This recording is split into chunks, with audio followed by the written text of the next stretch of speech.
We are sitting now with the backdrop of the Wando River and the Cooper River behind us.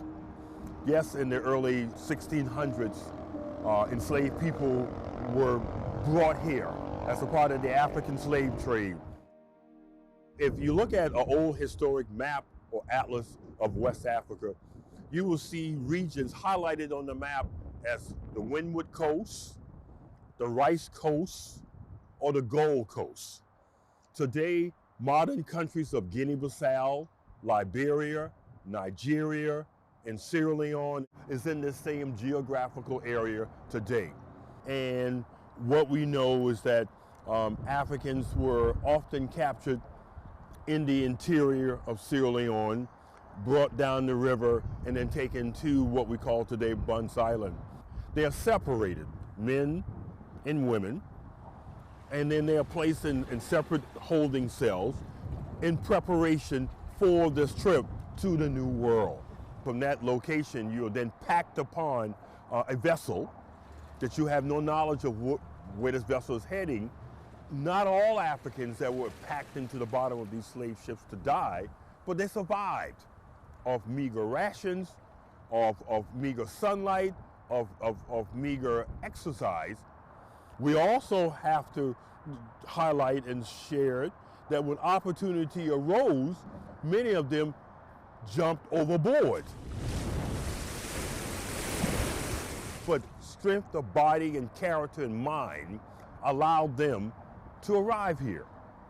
Now, once they're here, they're placed in a position where they're being sold, taken to locations, places that they have no knowledge of, but they notice that the topography, the atmosphere, the environment, the weather, some of the plants were similar to what they left from. But ironically, the European individuals that brought them here recognized, whether they had a full understanding or not, that these people did possess knowledge, skill, ability, and technology. Their first step on North American soil was on Sullivan's Island in what we call pest houses or lazarados. And it was in these buildings where they were quarantined or kept 10 days to determine whether or not they were healthy or whether they were diseased or whether they were infirm.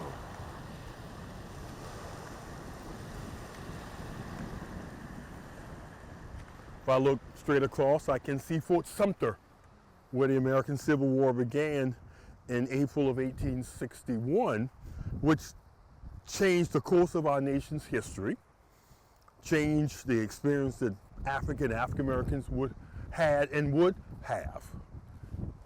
Right there, Fort Sumter. The same waterway that brought thousands of enslaved Africans here to the New World.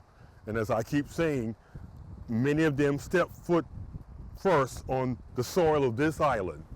And as we shared earlier, more in this direction, from where we're standing now, is where those pest houses were built, or lazarados. So now as we stroll closer to the confluences of the Cooper and the Ashley River, as we've talked about, now this opens us up to the story of America. Slavery is legal in South Carolina for 195 years. People being brought via the river, which is the most common practice, whether it's from a plantation up the Cooper River, up the Ashley River, and they're going to be sold in Charleston. They would be ferried to the wharves on the east side of the peninsula, the Cooper River, and they would be walked from that ferry to that warehouse, which was being used to hold them prior to the sale. People who are in there are shackled to the wall or to the floor, much like during the slave ships that for these people, their ancestors had to deal with. This could be a few days. It could be the day of, but typical was a couple of days to increase, to feed the people so that they were bulkier, and then conduct an auction at the showroom. This is the old slave mart, or as it was called in 1856 through 1863, this was Ryan's showroom, or the mart on Chalmers Street. They would be walked into the yard, they would receive exercise. It was common for white hairs to be plucked so that they appear younger. The number of somebody's age is typically in a broadside, 40 years old, 35 years old. It's a competition of who can get the better deal. And in between this is a human being who's being kind of just harassed in many ways, whether it's plucking gray hairs, it's putting charcoal in their hair, it's putting oil on their bodies. If they've been whipped multiple times, they have lacerations all over their body. So put a shirt on them, hide that. If they're fully very healthy and they're very muscular, have them not wear a shirt. If it's a large auction of 20 plus people, they would wear a number around their neck that dictates the number they are in the broadside. Number 1, number 2, number 3, James, Ned, Chloe, they're going to be walked up onto the stage. And so the people who are watching the sale, people who are involved in placing bids, they can look at that number, they can look at the broadside, and they know who they're looking at. Well, let's put this in a modern context. Today we see as a normal part of life to leave our home and to drive to Publix, to drive to Harris Teeter, or to any other grocery store, because that's where we need to go and purchase items to cook, or to drive to Walmart or Target or wherever else. In the same way, plantation owners, slave owners went to marts, M-A-R-T-S, whether it's a slave mart on Chambers Street, whether were there other marts that were established in and around Charleston. Because if you want an individual, if you needed to purchase an individual, that's where you went. And this was a very refined professional system of human trafficking. Elements of a family would be sold at a time, because for a planter who owns a plantation, any age had a role. Every person could be purchased to do something. So buying elements of a family was advantageous for an enslaver, but they don't necessarily need to buy a whole family. Children are, in the eyes of the law and in the eyes of enslavers, they are individual pieces of property as well. They had a value. Once somebody reaches the age of about 6 years old, they're ready to be a field hand. I mean, what we consider children is very different from the 19th century, but even in the 19th century terminology, there are children who are laboring on a plantation. The amount of money that's being paid is anywhere from a few dollars to 10 times a common class individual's annual salary. So for this in particular sale that happens in 1847, there's 2 young boys, and based on the price, they're very young. The price is $437.50. $437 indicates that these boys are perhaps 7, 8, 9 years old. Whereas if they were teenagers, they would have sold for much higher values. We have records of teenagers selling for anywhere from $800 to $1,600, which is, at that time, common class individual was making around $280 a year. So this was a significant amount of money being paid. But 2 young boys being sold for $437, this means that they were physically ready to labor. No one is unsellable. There's a physician on Queen Street in the 1850s who advertised that they would purchase cadavers. It was entirely legal, protected by law, not just by state law, but also by federal law. So if someone didn't sell at an auction and they die at the warehouse waiting, their body could be sold. It's about subjugation. It's about erasure. How can you dehumanize an individual to the point that they don't see the value, their worth, and then that also begins to affect them psychologically and emotionally? Ancestors identified with certain characters in the Bible. They identified with the Israelites who were set free. They identified with characters like David, who was perhaps small and insignificant, but was fighting against something that was bigger than himself. Religion does play a part in it. That was their hope, that they too would be able to fight whatever that giant was and be free. And that's what they wanted. That's what they concentrated on.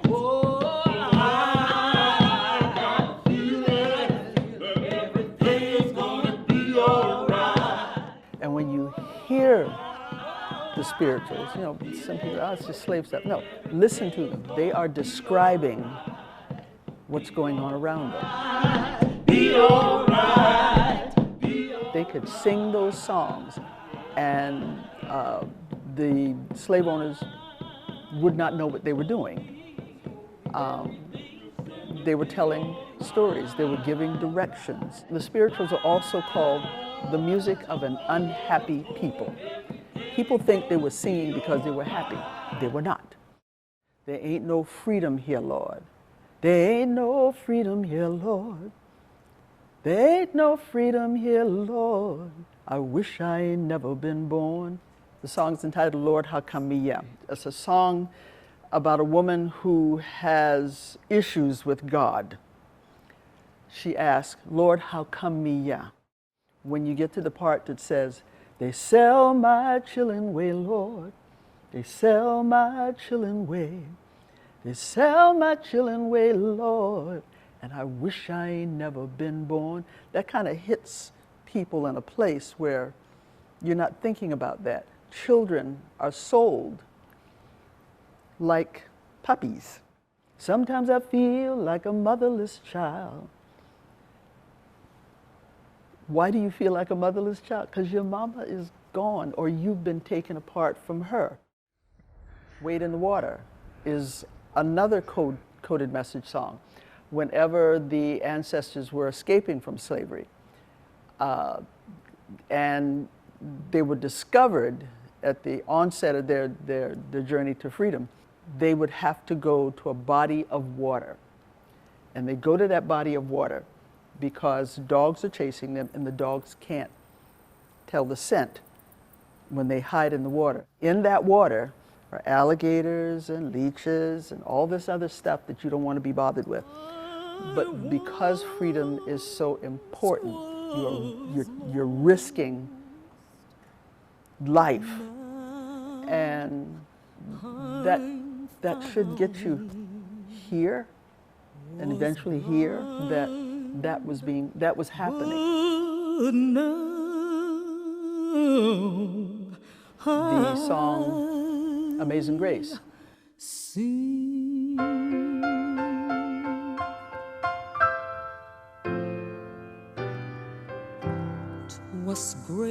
The melody was given credit to Unknown, and the only place he could have heard the melody for Amazing Grace was on a slave ship. And grace, when they were moaning and groaning. Amazing Grace was born as a result of the ancestors who came across on the Middle Passage. They were singing even then. The energy in the black church is different from energy anywhere else. Even the funeral services are energetic. It's just the energy that the ancestors practice while in church. We like to clap, we like to sing, we like to shout. They had their rhythms even though they didn't have the drums. The ancestors were not trusted to beat the drums because drums could have been used to send signals, and probably were. And the powers that be thought that if they took the drums away, that they would not be able to send those signals, which was not true. They simply improvised.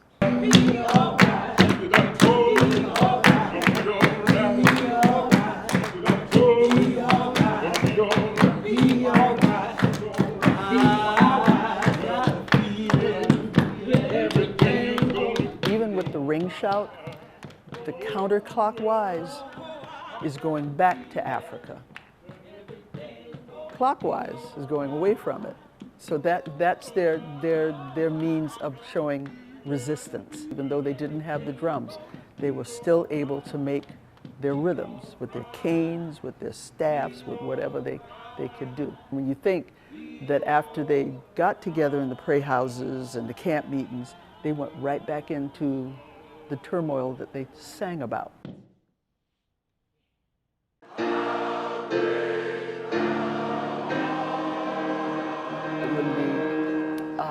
the Emanuel 9 incident occurred, and the thing that we did instinctively was to gather and pray. And there were folks from outside that circle who could not understand that. And somebody asked me, how are you able to do that? And I said, because we've had so much practice. For us, it's a connection. If you forget where you come from, you can't possibly know where you're going to.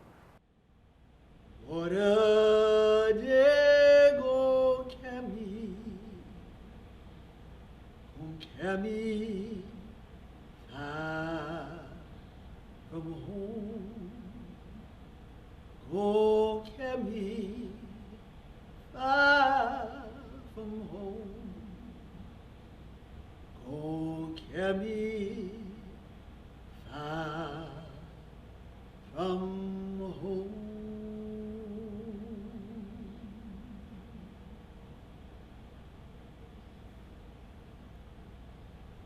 Anayeri Waifase, which means, did you hear what I said? Code switching from Gullah Geechee to English was really important and pressed upon us. Being Geechee was derogatory. It was not something to be proud of. It was fine in a community sense. So when you're in church, when you're in your community school, or you at a crab crack, all day long. But when it's time for you to have that upward economic mobility, you needed to learn how to shift out of your language and into another.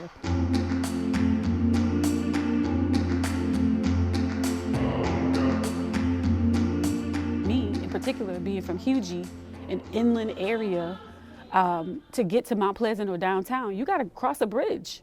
Like, there's bodies of water that separate us from the main experience. So I didn't get to experience how to code switch, or that I even should, until I went to high school. Because elementary through middle school, I was immersed in just being from Hugie and being Gullah Geechee. I got to high school and it was, oh, now you go to hand in hand and you're sitting in class with white students where that wasn't the norm. And I had to figure out how to communicate with them, and that's where it was glaring for me that my language was different. We don't frequently use the verb form am. So where someone would say, I am pretty, in Gullah we say, I pretty. We remove that structure. Is, was, were. We don't use those forms, we take those out. She is gone, she gone. She was gone, she been gone. Is how we would say those forms. So Gullah is an official language, and so there's the documented structure to the language that has been traced across time and connected back to the original African languages. They separated the enslaved based on the tribes that they came from, so that when they got to the isolation of the plantations, they couldn't plan revolt. So by putting them on these plantations and not speaking the same language, they were forced to then come up and create a language to facilitate communication. Not only communication between the enslaved, but communication from the enslaved to those who own them. And so that mix and need for communication, for bartering, for raising of children, created the Gullah Geechee language. It started out as a pidgin variety, which is just, I'm going to take this word from an African language and from English, pull it together to try to communicate a task to you. But once I begin to create those words and those patterns and I'm getting things done, I'm now passing that language to my children to make it easier for them. So the enslaved were brilliant, creating that new language to pass down to their children to make it easier for them to survive. So my book is the Little Gullah Geechee Book, A Guide for the Kamya. And I wrote it because I was doing work with one of the school districts in the Low Country. And every time I would do this work, I would meet teachers who got jobs in Charleston from the Midwest, they from Minnesota, wherever, and they would come into the classroom and they would immediately say, oh my gosh, all these kids speak a different language. I don't understand these kids. I don't understand their parents. What is happening? And so in my work, I was introducing them to, look, when you get in the classroom, this is what you're gonna hear.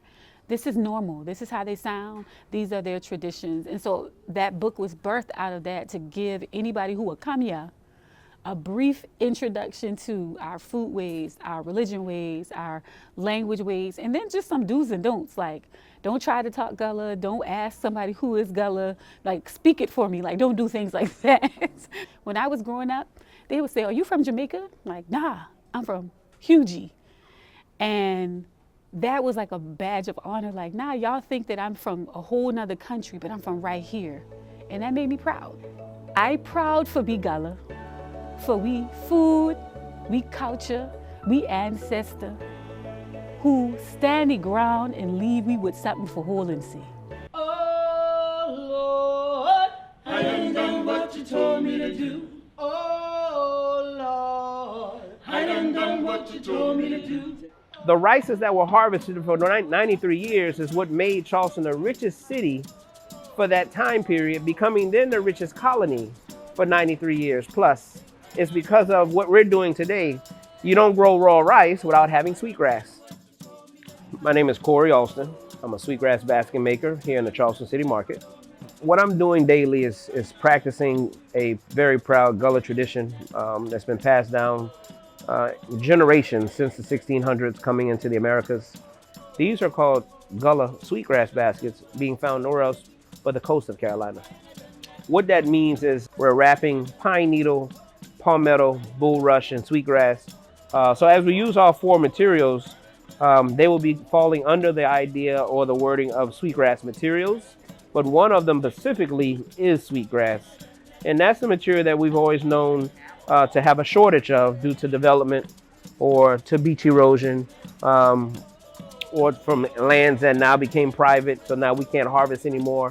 And so those are all grasses that are still being used. As the enslaved were brought into the Carolinas, he and she found a similar grass to what was used in West Africa.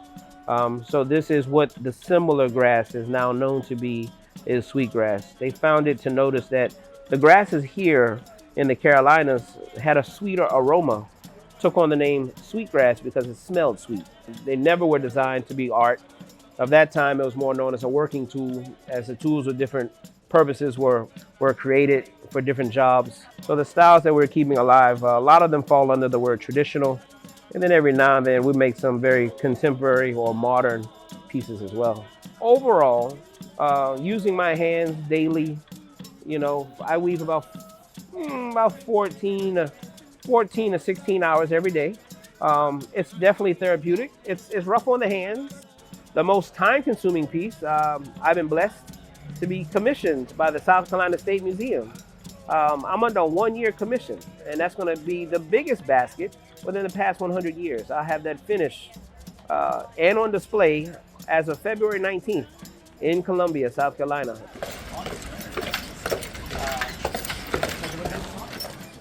Men were the original weavers making baskets generations before being enslaved. It was very unlikely for a black man to be sitting under a tree for hours on end just making a basket of the 1700s. His job was more pushed out. He had harsh labor jobs of plowing fields and clearing land and fishing and blacksmithing and brick making, and we can go on and on and on of the job of the enslaved man.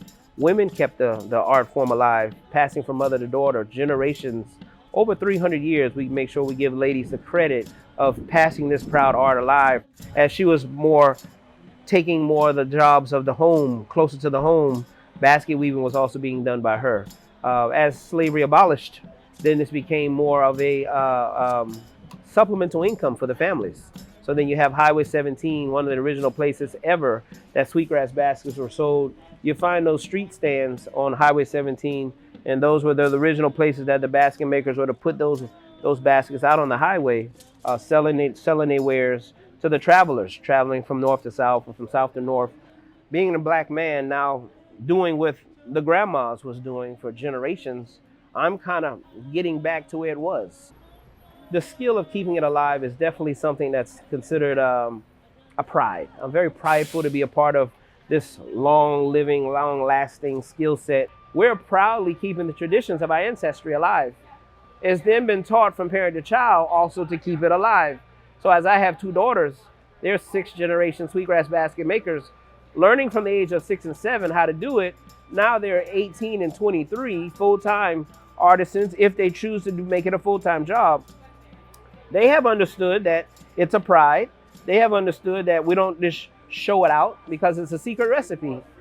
When I say about showing it out, I always feel personally that it's like a biscuit recipe that the neighbor may have had. And just because I became her neighbor doesn't mean I learned the biscuit recipe. If we were all to travel to a Native American reservation and we enjoy the reservation, we did the eating of the dishes and the dances, and we partaked in this, that, and the third, out of respect, we left the culture intact by leaving it there. Come into Charleston, you can enjoy our music, you can enjoy our foods, you can enjoy our seeing of the arts, you can enjoy hearing the dialect or understand the lifestyle of the enslaved and how we're now moving forward to now pass it to the next generation. But let's say not necessarily learning the skill set. This is secret recipe. We're not showing you how to make this. The pride that we're having now is more of a coming within as a people, understanding our ancestry, knowing the coastal community that it came from, West Africa, living this lifestyle daily on purpose, very intentional, is more than just basket making. I done done what you told me to do.